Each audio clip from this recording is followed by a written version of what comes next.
بسم اللہ الرحمن الرحیم۔ السلام علیکم۔ صاف دل انسان کی 5 نشانیاں کون کون سی ہیں، اور ہمارے پیارے حضور نبی کریم صلی اللہ علیہ وسلم نے اچھے انسان کی کون کون سی نشانیاں بیان فرمائیں، اور ساتھ ہی برے انسان کی کون کون سی نشانیاں بیان فرمائیں، یہ تمام باتیں اس ویڈیو میں پیش کی جا رہی ہیں۔ آپ سے درخواست ہے کہ اس ویڈیو کو آخر تک ضرور دیکھیے گا۔ محترم ناظرین، سب سے پہلے بات کرتے ہیں کہ صاف دل انسان کی 5 نشانیاں کون کون سی ہیں۔ ماہرین نفسیات کے مطابق صاف دل انسان میں یہ 5 نشانیاں پائی جاتی ہیں۔ نمبر 1، بہت جلد جذباتی ہو جائے گا، یعنی جب اس کے سامنے کوئی غلط بات کی جائے تو اس بات سے قطع نظر کے آگے کون کون بیٹھا ہے یا اس کی جذبات پن کے کیا کیا نقصانات ہو سکتے ہیں، وہ کھل کر اپنی سچائی کا اظہار کرے گا اور اس مقصد کے لیے جذبات کا سہارا لے گا۔ نمبر 2، اس کا غصہ تھوڑی دیر کے لیے ہوگا، یعنی جیسے وہ بہت جلد جذباتی ہو جاتا ہے، سامنے والے سے ٹکرا جاتا ہے، ویسے ہی بہت جلد ٹھنڈا بھی ہو جاتا ہے، اور پھر سے بالکل ایسے ہی ہو جاتا ہے جیسے کچھ ہوا ہی نہیں۔ نمبر 3، ماہرین نفسیات کہتے ہیں کہ ایسا شخص نہایت حساس طبیعت کا مالک ہوتا ہے، اور لوگوں کے تلخ رویے اسے بہت تکلیف دیتے ہیں، یعنی ایک صاف دل انسان جب کسی کا تلخ رویہ دیکھتا ہے تو اندر سے ٹوٹ جاتا ہے۔ نمبر 4، وہ رشتوں کو دماغ کی بجائے اپنے دل سے نبھائے گا، یعنی جس کے ساتھ تعلقات کو نبھائے گا دل سے نبھائے گا، پورے کا پورا اسی کا ہو جائے گا، اور پھر اس کی خیر اور بھلائی کے لیے بے قرار رہے گا۔ نمبر 5، ماہر نفسیات کے مطابق صاف دل انسان کی 5ویں نشانی یہ ہے کہ ایسا شخص کبھی کسی کے دل میں اپنے لیے وہ خلوص اور محبت نہیں کرے گا جو وہ دوسروں کے لیے محسوس کرتا ہے، جبکہ اس کے برعکس چالاک، ہوشیار، موقع پرست اور چاپلوس قسم کے لوگوں کے پیارے ہوتے ہیں۔ محترم ناظرین، یہ وہ 5 نشانیاں ہیں جو ایک صاف دل انسان کے اندر ماہرین نفسیات بتاتے ہیں۔ آئیے اب اس کائنات کے سب سے بڑے امام اور پیشوا نبی آخر الزمان حضرت محمد مصطفیٰ صلی اللہ علیہ وسلم کی زبان اقدس سے جانتے ہیں کہ اچھی اور صاف دل انسان کی کیا خوبیاں ہیں۔ امام بخاری رحمۃ اللہ علیہ نے کتاب الادب المفرد میں لکھا کہ حضرت اسمہ بنت یزید رضی اللہ تعالی عنہ فرماتی ہیں کہ ایک دن جناب رسول اللہ صلی اللہ علیہ وسلم نے فرمایا کہ کیا میں تمہیں تمہارے اچھے لوگوں کے بارے میں نہ بتاؤں؟ صحابہ رضوان اللہ نے عرض کیا، یا رسول اللہ آگاہ فرمائیں۔ جناب نبی کریم صلی اللہ علیہ وسلم نے فرمایا، وہ لوگ جنہیں دیکھا جائے تو خدا یاد آ جائے، جن لوگوں کو دیکھ کر اللہ یاد آ جائے، تم میں سے اچھے لوگ ہیں۔ اس کی 2 صورتیں بیان کی جاتی ہیں۔ ایک صورت یہ کہ وہ اللہ تعالیٰ کے نیک بندے جن کی عبادت، نیکی اور تقویٰ کی جھلک ان کے چہروں پر نور کی صورت میں دکھائی دیتی ہے، اور انہیں دیکھ کر دل میں خیال آتا ہے کہ ایسا صرف کسی اللہ والے کا ہی ہو سکتا ہے۔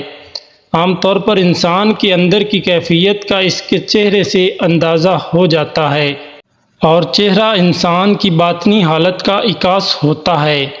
غصہ ہو یا خوشی، غم ہو یا راحت، ناراضگی ہو یا رضامندی، انسان کے چہرے سے اس کا پتہ چل جاتا ہے۔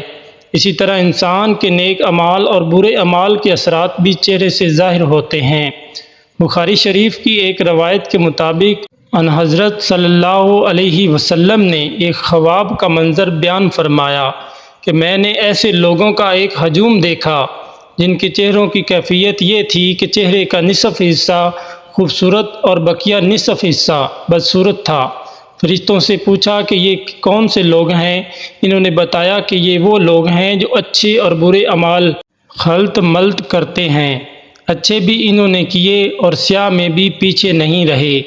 ان کی نیک اعمال ان کے چہروں پر حسن کی صورت میں نظر آ رہے ہیں، اور برے اعمال چہروں پر بدصورتی کے طور پر نمایاں ہیں۔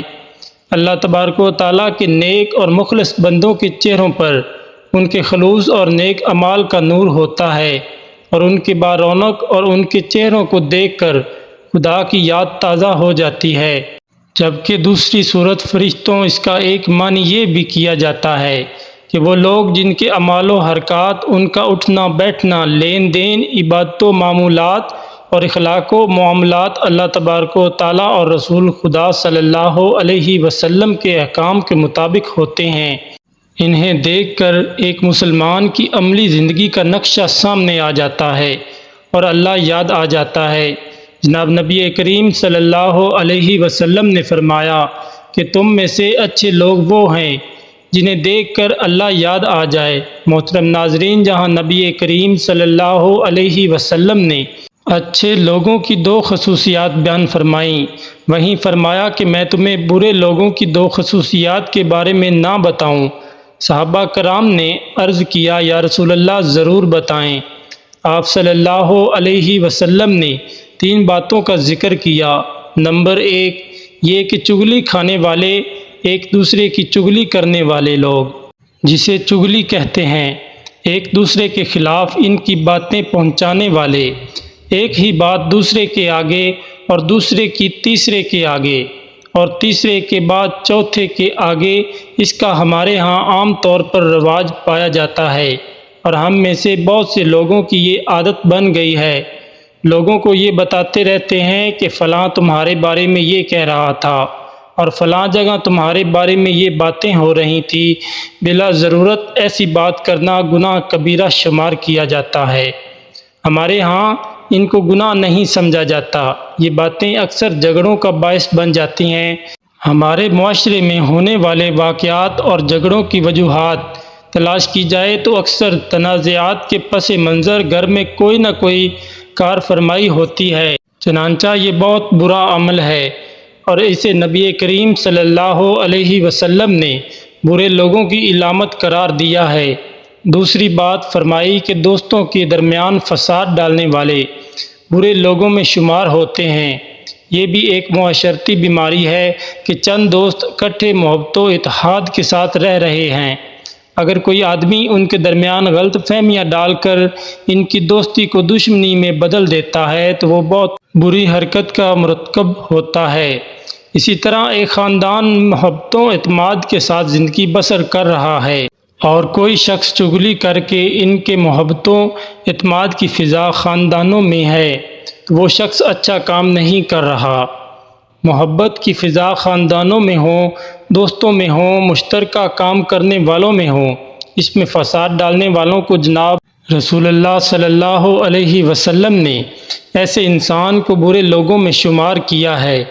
تیسری بات جو نبی کریم صلی اللہ علیہ وسلم نے فرمائی کہ شریف اور باعزت لوگوں میں عیب تلاش کر کے انہیں بدنام کرنے والے بھی برے لوگ ہوتے ہیں، اور برائی سے کوئی شخص پاک نہیں ہے، لیکن اللہ تعالیٰ اپنے فضل و کرم کے ساتھ اکثر لوگوں کا پردہ رکھتا ہے۔ اب ایک شخص عزت کے ساتھ زندگی بسر کر رہا ہے، لوگ اس کا احترام کرتے ہیں اور اسے اچھا آدمی سمجھتے ہیں، لیکن کوئی شخص بلا وجہ اس کی ٹو میں رہتا ہے کہ اس کی کوئی کمزوری ہاتھ لگے تو اسے بدنام کروں، اس کا کوئی عیب اب میرے علم میں آئے تو اس کا پروپیگنڈا کر کے اس کی عزت کو خراب کروں۔ لوگوں کے عیب تلاش کرنے کے لیے ٹو میں رہنا، خاص طور پر معزز شریف لوگوں کے حالات کا جائزہ کر کے ان کے عیوب ڈھونڈنا اور پھر انہیں منتشر کر کے ان کی بدنامی کرنا کوئی اچھی صفت نہیں ہے۔ حضرت محمد صلی اللہ علیہ وسلم نے ایسا مزاج رکھنے والے لوگوں کو برے لوگ قرار دیا ہے۔ میں اپنے محترم ناظرین سے یہ عرض کرنا چاہتا ہوں کہ یہ تینوں خرابیاں آج ہمارے درمیان موجود ہیں، اور چونکہ ہم ان کے عادی ہو گئے ہیں اس لیے ہمیں یہ محسوس نہیں ہوتی اور بلا تکلف یہ حرکت کرتے چلے جاتے ہیں۔ ہمیں جناب نبی کریم صلی اللہ علیہ وسلم کے ارشاد گرامی کا مطالعہ کرنا چاہیے، اس پر غور کرنا چاہیے اور پھر اپنے معاملات اور مزاج عادات پر نظر ڈال کر اپنی کمزوریوں کو محسوس کرتے ہوئے اصلاح کی کوشش کرنی چاہیے۔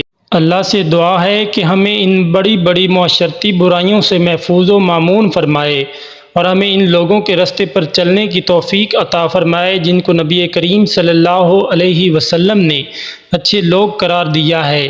تمام مسلمان بہن بھائیوں سے درخواست ہے کہ ایک مرتبہ نبی کریم صلی اللہ علیہ وسلم کی ذات اقدس پر دل کی گہرائیوں سے درود بھیجیں۔ اور آخر میں دعا ہے کہ اللہ تعالیٰ میرا سنانا اور آپ کا سننا اپنی بارگاہ عالیہ میں قبول اور منظور فرمائے، آمین ثم آمین۔